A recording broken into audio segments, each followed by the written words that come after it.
You pull up to the job. You walk the house. You take a look. You measure the rooms.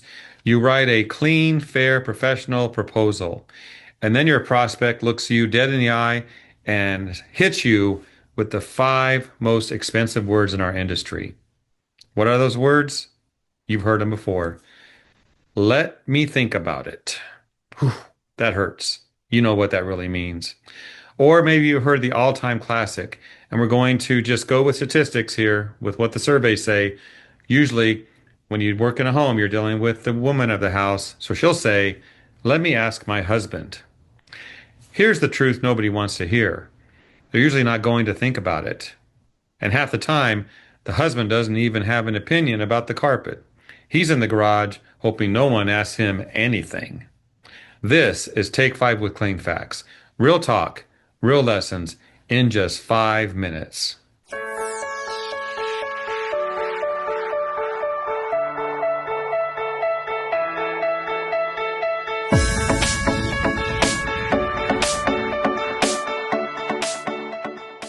So let's talk about the real reason those proposals aren't closing, because it's almost never the proposal. When someone says, let me think about it, what they're really saying is, I'm not quite sure about you yet. It's a polite door. They don't want to say no to your face, so they hand you a soft maybe and hope you just disappear. The price, that didn't scare them off. Probably it was the doubt. That can scare them off. And here's the part that stings. A lot of the time, you might be the one who planted that doubt. Let me give you a picture to think about. Think about going to the doctor. The doctor looks at you, looks at the chart, and says with total calm, here's what's going on, and here's what we're going to do about it. You don't then respond with, let me sleep on it. You probably trust that doctor. You write the check. You take your medicine. You follow his advice. But picture a different doctor, one who scratches his head, he shrugs, he mumbles, well, maybe we could try something. What do you think?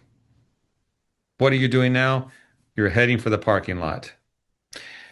You are the doctor of dirty carpet or hard floors or whatever you're going to be cleaning.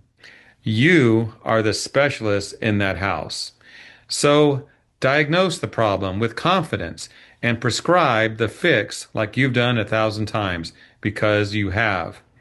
If you present your price like you're apologizing for it, you've already lost. Confidence is contagious. Undoubtedly, so is doubt. Whatever you're feeling when you say the number, they feel it too. I want to give a side point here. Do your technicians out there doing the work, do they believe in the price themselves? Ask them, would you pay the price we charge to have your own house cleaned? If they say no, you might have an issue to deal with. Think about that and what you might do with that information.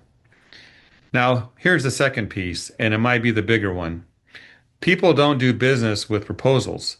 They do business with people they like. So before you start talking fiber type, pre-spray, and pH and all that stuff, talk to the human standing in front of you. Notice the dog, the cat. Compliment the kid's soccer trophy. Find the one thing you have in common and actually be a person for just a couple of minutes. Rapport is not a sales trick. It's the whole game. People hire the contractor they'd be comfortable handing a key to, not the one with the prettiest line items on a form. And about that mysterious spouse who has to approve everything, well, beat the objection before it shows up.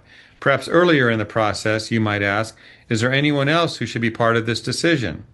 If there is, get them in the room. You can't close a deal with a ghost. So put it together. Here we go. Be confident. Be likable. Earn the trust before you ever say the price. Do that, and let me think about it turns into when can you do the job? It's time for your homework assignment for this week. On your next 3 proposals, I want you to do one thing before you give the price. Spend the first 5 minutes just being a person, being a human. Ask about them. Find one thing you genuinely have in common, then deliver your number looking them in the eye with a smile and zero apology. Then count how many say yes right there on the spot. I think you're going to be surprised.